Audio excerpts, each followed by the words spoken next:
In the dusty chronicles of ancient history, the rise and fall of powerful civilizations are often told through the lens of Europe and the Mediterranean. Rome, Greece, and Egypt dominate textbooks and popular imagination alike, their grandeur etched into marble ruins and immortalized in literature. Yet thousands of miles away, across the Red Sea in the highlands of modern-day Ethiopia and Eritrea, a mighty empire rose and flourished, shaping trade routes, spreading religion, and establishing itself as a formidable power alongside the great civilizations of the Old World. This was the Kingdom of Aksum, a sophisticated cosmopolitan empire that rivaled Rome in wealth, influence, and ambition, only to be largely forgotten by mainstream history. The Kingdom of Aksum emerged around the 1st century AD, developing from a network of smaller states and agricultural communities that had long inhabited the Ethiopian highlands. Strategically situated at the crossroads of Africa, Arabia, and the Indian Ocean, Aksum became a powerful nexus of commerce. Its capital, also called Aksum, was nestled near the base of the Adwa Mountains and thrived as a center of culture and political power. From its inception, Aksum's success was deeply tied to trade. It controlled access to the Red Sea via the port city of Adulis, one of the most important trading hubs in the ancient world.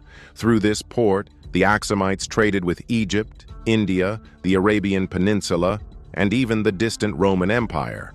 Ivory, gold, frankincense, myrrh, and exotic animals flowed outward, while silk, spices, wine, and glassware poured in, enriching the empire beyond measure. Aksum's rise to prominence coincided with the decline of rival kingdoms in the region, particularly the Sabaean civilization of South Arabia. By the 3rd century AD, Aksum had extended its influence across the Red Sea, conquering parts of Yemen and seizing control over key trade routes. This expansion was not merely opportunistic, it was methodical and sustained. The Aksumite kings, well aware of the power of maritime dominance, maintained naval strength that allowed them to project authority far beyond their core territory. The kingdom minted its own gold and silver coinage, a rarity in sub-Saharan Africa at the time, bearing inscriptions in Greek, a testament to its engagement with the Hellenistic world.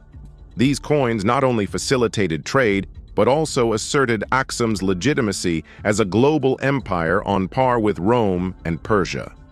The cultural and technological achievements of the Aksumite civilization were equally impressive.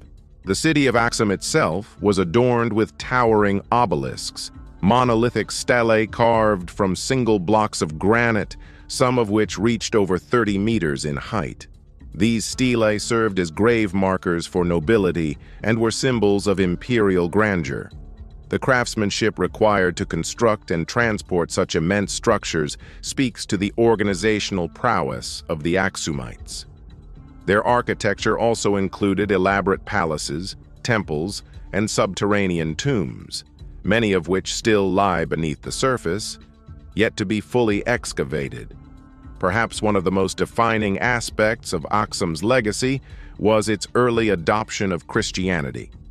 Around the early 4th century AD, during the reign of King Ezana, the kingdom officially embraced Christianity, making it one of the first major empires in the world to do so. According to tradition, the conversion was influenced by a Syrian Christian named Frumentius, who had been taken to the royal court as a young man and eventually became a trusted advisor.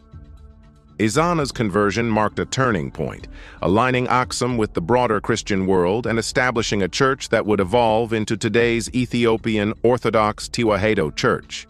Unlike many other empires that adopted Christianity from foreign missionaries or conquerors, Aksum's conversion was largely internal and organic, giving it a unique theological and cultural flavor that persists to this day. As a Christian kingdom in an increasingly Islamic world, Aksum would later find itself isolated. The 7th century saw the rapid expansion of Islam across North Africa and the Arabian Peninsula, which dramatically altered the balance of power in the region. The new Islamic caliphates gradually took control of Red Sea trade, marginalizing Aksum economically and politically. Yet, in an ironic twist of history, Aksum had earlier provided refuge to some of the Prophet Muhammad's followers during their persecution in Mecca. This act of compassion reportedly earned the respect of Muhammad, who instructed his followers not to attack the Christian kingdom, a gesture that may have spared Aksum from direct conquest, even as it faded from prominence. Despite its eventual decline, Aksum's legacy endured. It laid the foundations for medieval Ethiopian kingdoms that would continue to champion Christianity, resist colonialism, and develop a distinct cultural identity. The Ethiopian Orthodox Church, with its ancient liturgies and vibrant traditions, remains a living link to Aksum's golden age. The stelae, coins, and inscriptions left behind continue to inspire archaeologists and historians, slowly revealing the story of a kingdom that was once counted among the four great powers of its time, alongside Rome, Persia, and China. The absence of Aksum from many standard histories is both puzzling and telling. Its omission speaks to a broader tendency in global historiography to center Europe and marginalize Africa. For centuries, Africa was mischaracterized as a continent without history, its civilizations dismissed or overlooked. Aksum defies this narrative. It was a literate, urbanized, technologically adept civilization with far-reaching diplomatic and economic networks. It conducted foreign policy, waged war, and negotiated treaties. It minted its own money, built monumental architecture, and fostered religious innovation. To relegate such an empire to the footnotes of history is to deprive humanity of a fuller understanding of our shared past. In truth, Aksum's story is not just African history, it is world history. It is the story of a people who leveraged geography, ambition, and faith to build a society that could rival any empire of its time. It is a story of resilience, innovation, and transcendence. And perhaps most importantly, it is a reminder that the world has always been interconnected, that African kingdoms, just like their European or Asian counterparts, played vital roles in shaping the world we know today. Efforts in recent decades to recover and celebrate the history of Aksum have borne fruit. Ethiopian scholars, working alongside international teams, have excavated ancient sites, translated inscriptions, and reconstructed Aksumite chronologies.